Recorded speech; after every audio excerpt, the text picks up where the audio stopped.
Sejam bem-vindos ao canal da EPEA 4.0. Nosso palestrante de hoje é um grande amigo que eu conheci no curso de Governabilidade e Gestão Pública da FGV, Nery Giorgini. Atualmente ele é o representante da Prefeitura do Rio sobre a questão de diversidade sexual, atendendo a todo o público LGBT. Nós utilizamos principalmente essas questões nas nossas disciplinas de ética, comunicação empresarial, responsabilidade social, ética e racial. Fiquem atentos à importância, do conteúdo que ele vai passar, mas não somente isso, como gestor e como empreendedor, é muito importante que vocês prestem atenção nos nichos de mercado e nas janelas de oportunidades que vocês possam ter, principalmente para atender esse público. E se você gostar dessa palestra, por favor, não esqueça de curtir, compartilhar, marcar seus amigos. Olá, gente! Eu sou Nery Giorgini, coordenadora especial da diversidade sexual da Prefeitura da cidade do Rio de Janeiro. É um prazer estar com vocês aqui no Cefet, essa instituição que traz muito orgulho para o povo brasileiro e para o povo do Rio de Janeiro, para poder contribuir um pouquinho com a minha experiência de gestão pública e nessa área tão rica que é a diversidade. E para começar, eu trouxe para a gente essa visão aqui do cubo, que algumas pessoas chamam que é o cubo mágico. Percebam que quando eu uso a cor branca, combinando com o meu terno, o que acontece? A cor branca fica apagada. Perceba o que eu faço com a cor azul, com a cor vermelha. Essas combinações todas possíveis do cubo mágico, de todas essas cores e de toda a riqueza que as cores possuem combinadas entre si, é gerir a diversidade no Rio de Janeiro. Essa pasta ela foi criada em 2011 e ela foi criada por quê? Porque é uma pasta que traz a luta das pessoas por representação no poder público. Quando a gente estuda lá no direito, a gente percebe que o poder público ele tem os seus entes de fiscalização. Então o que acontece? Até então, o poder público ele não tinha um espaço que pudesse dar vazão à voz popular. Com o advento da Constituição de 1988, agora nós já falamos da fiscalização dos movimentos sociais. E essa pasta, ela veio justamente por quê? Porque os movimentos sociais da população LGBT trouxeram consigo a demanda para a rua, para a luta e, apesar de todas essas cores aqui, bonitas, esse discurso positivo, deram seu sangue para que essa pasta pudesse existir. Então hoje eu estou sentado, estou conversando com vocês por conta de muitas pessoas que já deram seu sangue nesse processo de fazer com que a nossa Constituição Cidadã pudesse ser cumprida e pudesse ter a voz das minorias, e no meu caso, a população LGBT. E quando a gente fala de gestão, aí a gente vai para o espaço público onde eu estou e tem um espaço privado. Todo mundo, quando pensa no espaço privado, é comum utilizar os aplicativos que nós temos aí na mídia em geral, na internet, mas acho que o mais mais popular é o LinkedIn. Todos os dias, por exemplo, eu recebo muitas vagas de gestores de diversidade dos mais diversos países do mundo. Canadá, Estados Unidos, todas essas empresas grandes, Ambev, Itaú, quem acompanhou agora a parada de São Paulo pôde perceber que as marcas se vincularam com a questão da gestão da diversidade. E aí já fica o meu pedido aqui para o Cefet. Nós precisamos pensar a diversidade não tão somente como um espaço político, mas também como um espaço que as pessoas sim fazem política, lutaram para conseguir ter um representante como eu, ter uma pasta na Prefeitura da cidade do Rio de Janeiro, mas também na iniciativa privada. A iniciativa privada, pelo menos pela minha percepção, já traz consigo essa necessidade de trabalhar a diversidade. E hoje qualquer autor que você lê, quando fala de aspectos nesse mundo líquido que nós vivemos, aí para citar aqui o Bauman, as pessoas não querem mais abrir mão da diversidade. Porque diversidade, além de tudo, traz simpatia. Porque todos nós queremos trabalhar em lugares que somos bem recebidos. E não é só a diversidade da população LGBT, mas pensemos nos negros, nas mulheres, na população LGBT ou em todos nós. Eu costumo dizer que as pessoas que não entendem a diversidade como um dos pilares importantes para a gestão não conseguem entender que todos nós somos diversos. E todos nós temos características totalmente diferentes que para uns é positivo e para outros é negativo. No final das contas, quando a gente observa hoje todo um movimento político que levando com que tudo possa trabalhar a questão para uma questão mais conservadora, a gente tem, por exemplo, num país como os Estados Unidos, as empresas se posicionando nas suas gestões para a diversidade. Então, o nosso fazer de gestor de diversidade é justamente trabalhar com alguns construtos que são conhecidos pela faculdade de administração, né? A gente tem as questões tangíveis que são passíveis de serem geridas, né? Porque você consegue perceber numericamente, você consegue perceber os custos que estão envolvidos ali, porque a empresa investiu um determinado quantitativo de dinheiro para conseguir aquilo e você consegue fazer uma previsão de quanto aquilo vai agregar com aquela compra que a empresa fez. Quando você vem para a parte da diversidade, você vem para a parte da gestão de pessoas. E aí eu gosto de dizer que quando você gere pessoas, você gere intangíveis.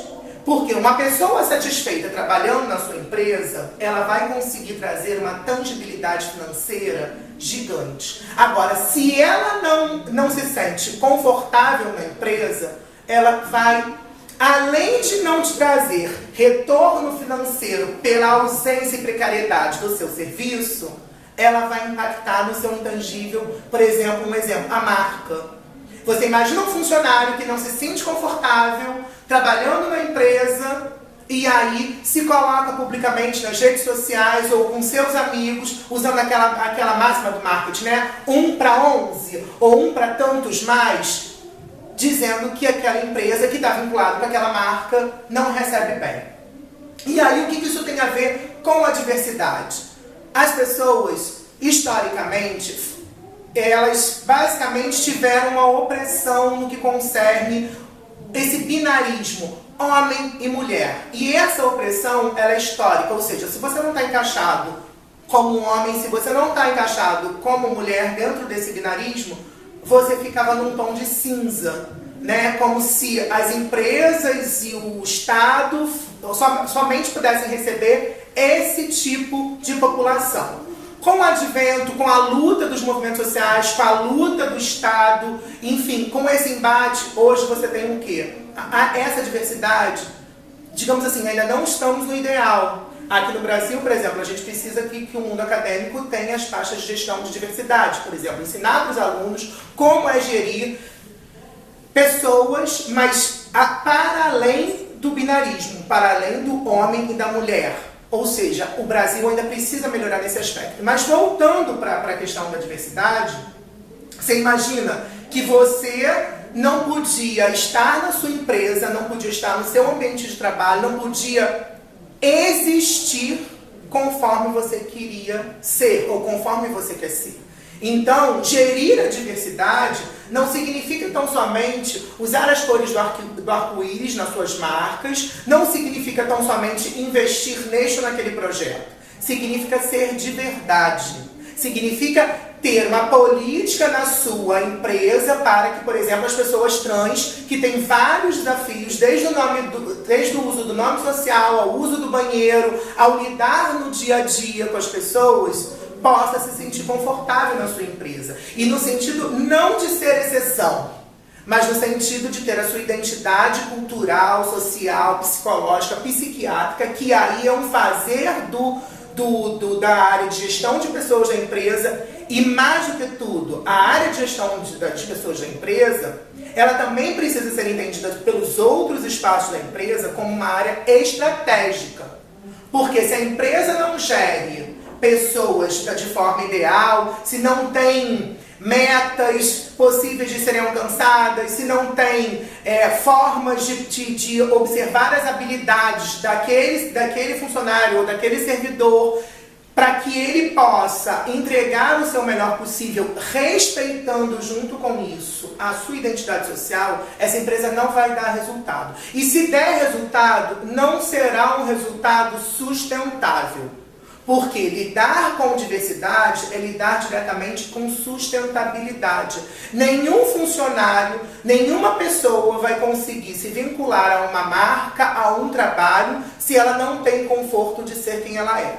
Por conta disso, eu espero que todos os alunos do Cefet, espaço esse que as pessoas têm que passar num concurso público, espaço esse que as pessoas precisam estudar muito, compreendam a diversidade para, assim, de forma mais profunda do que simplesmente entender que é uma questão tão somente com quem a pessoa se relaciona na sua vida íntima, mas lidar com a diversidade significa fazer combinações, significa fazer com que as cores possam estar de forma harmônicas, e que possa a própria empresa e o seu próprio trabalho possa gerar simpatia, porque no final das contas o que a gente quer conquistar é o consumidor final, é aquele que vai consumir o seu produto, o que você idealizou, o que você pensou de forma,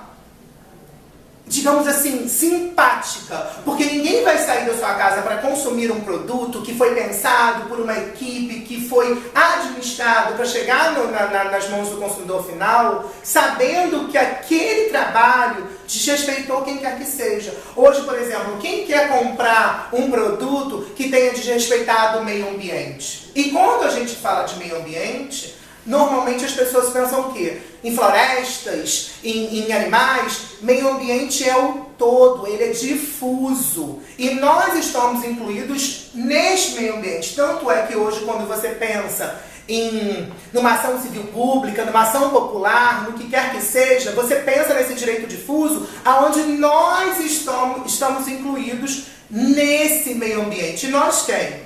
As pessoas gays, as pessoas lésbicas, as pessoas cis, as pessoas héteras, as pessoas negras, as mulheres, todos. E aí pensemos agora na questão da criatividade.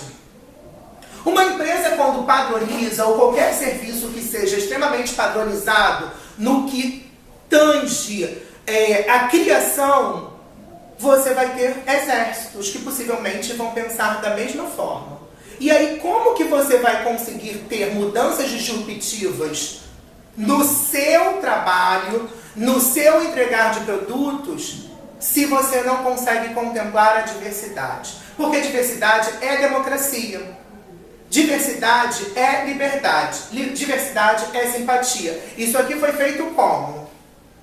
Alguém pensou dessa forma, alguém conversou com outra pessoa. Isso aqui poderia ter sido feito de várias formas diferentes. E ao jogar isso, você pode, esse quadrado, por análise combinatória e vindo para a matemática, quantas formas isso aqui pode ser organizado? De várias formas. Então você imagina se você tem uma pessoa que tem uma realidade social na sua empresa, que conhece, por exemplo, determinado tipo de bairro e que te diz no meio de uma reunião de um brainstorming que em determinada região a necessidade é aquela, quantas outras pessoas não conhecem aquela realidade? E quantas realidades terão que ser possíveis para a gente pensar num material que possa contemplar? Pensemos agora em produtos culturais. Imaginemos uma grande cantora, um ícone internacional. Como que essas músicas e esses produtos culturais conseguem alcançar desde Tóquio até Lima? Porque são produtos que conseguem contemplar a diversidade. Na verdade, nós já passamos daquele tempo de pasteurização. Ou seja, vamos fazer uma coisa que possa ser de tom cinza e que todos vão gostar. Não, as pessoas não querem mais isso. As pessoas, elas estão exigentes, elas querem ternos de cores diferentes, elas querem sapatos de formas diferentes, elas querem lidar com pessoas diferentes, elas querem o intangível. E é isso que a diversidade traz. Você conversa com qualquer pessoa que esteja envolvida, que seja da minoria, por exemplo, vou falar das pessoas trans, pessoas trans. mulheres transexuais, travestis e homens trans. Normalmente as histórias que você escuta dessas pessoas que estão nesse movimento de transição ou já fizeram a transição, elas conhecem os dois espaços. Então elas conseguem pensar de forma a enriquecer a sua fala no seguinte aspecto: olha, então, determinada realidade funciona dessa forma, mas determinada realidade funciona daquela forma. As pessoas com história de sucesso conseguem acrescentar como? Porque elas vieram de uma realidade, de repente, que não era tão aprazível e conseguiram chegar a uma realidade excelente. Então elas sabem como funciona do outro lado e elas vão saber como vai funcionar numa realidade mais, digamos, economicamente mais viável. E isso aqui, o que tem a ver com a diversidade? Tudo.